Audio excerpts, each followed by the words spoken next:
వారు వచ్చి ఒకసారి కలుస్తున్నారు. ఇప్పుడు నా ఉద్దేశంలో బయట కార్మికులకి వారికి మధ్య జరుగుతున్నటువంటి ఆ సమ్మె వాతావరణాన్ని దృష్టిలో పెట్టి కలుస్తున్నారేమో అనుకుంటున్నాను. నాకు ఎజెండా నా దగ్గర ఏమి లేదు. వారు వచ్చి కలుస్తూ ఉంటే రండి కలవండి అన్నాం అంతే. అది ఇప్పుడు కార్మికులు సమ్మె చేస్తున్నారు కాబట్టి ఆ సమ్మె అనే విషయంలో దాని గురించి ఏం జరుగుతుందో చెప్పడానికి వస్తున్నారేమో అనుకుంటున్నాను నేను అంతే. వారు చెప్పే విషయాలు వింటాం, అటు కార్మికులతోనూ వారు చెప్పేవి వింటాం.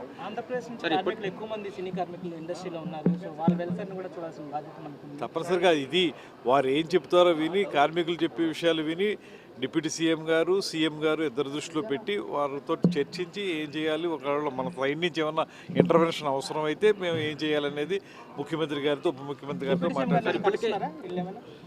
వీరు అక్కడ బహుశా కలవచ్చు అండి. నాకు ప్రస్తుతానికి అయితే మనకు వచ్చి ఊరికి మాట్లాడి వెళ్తాం, మేము ఏ టైంలో మీరు ఉంటారని అడిగారు. నేను ఇవాళ విజయవాడలోనే ఉంటున్నానని చెప్పాను. సెక్రటేరియట్లో ఇక్కడికి వస్తా అన్నారు, రండి అన్నాం. ఇది వాళ్ళు చర్చలకి సంబంధించానో లేకపోతే సమ్మెకి సంబంధించానో స్పెసిఫిక్గా ఒక ఎజెండాతో నాకేం చెప్పలేదు. వచ్చి కలుస్తాం, ఒకసారి జరుగుతున్న పరిణామాలు మీకు తెలియజేస్తాం అన్నారు. నేను మీరు ఏం తెలియజేసినా నేను సీఎం గారికి, డిప్యూటీ సీఎం గారికి తెలియజేస్తాను. మీరు ఆ మేరకు వచ్చి మాట్లాడుతుంటే రండి అన్నాను.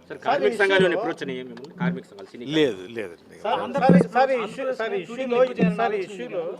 ఏపీ గవర్నమెంట్ పాత్ర ఎంత మేరకు ఉంటుంది? ఏపీ గవర్నమెంట్ పాత్ర జనరల్గా వారు దీనికి అందరికీ ఫిల్మ్ ఛాంబర్ అండి జనరల్గా చూడవలసింది.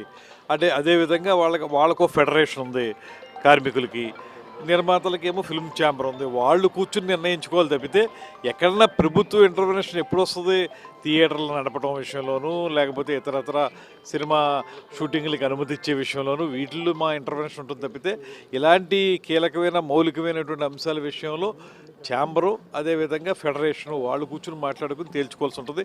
వారు వస్తారన్నప్పుడు మేము రండి అంటాం కాబట్టి వారు వస్తున్నారు, వచ్చి మాట్లాడతారు. ఏం చెప్తారో విని నేను సీఎం గారితో, డిప్యూటీ సీఎం గారితో చెప్తాను, విషయాన్ని వారికి చేరవేస్తాను. దాని తర్వాత ఏం చేస్తారనేది నిర్ణయిస్తాను.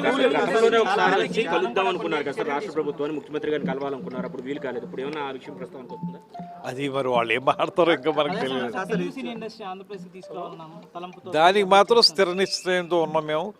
100% కూడా ఆంధ్రప్రదేశ్ రాష్ట్ర సినిమా పరిశ్రమకి సినీ గోయర్స్ ఎక్కువ ఉన్నటువంటి ప్రాంతం ఇది. అందువల్ల ఇక్కడ షూటింగ్లు ఆల్రెడీ జరుగుతూ ఉన్నాయి.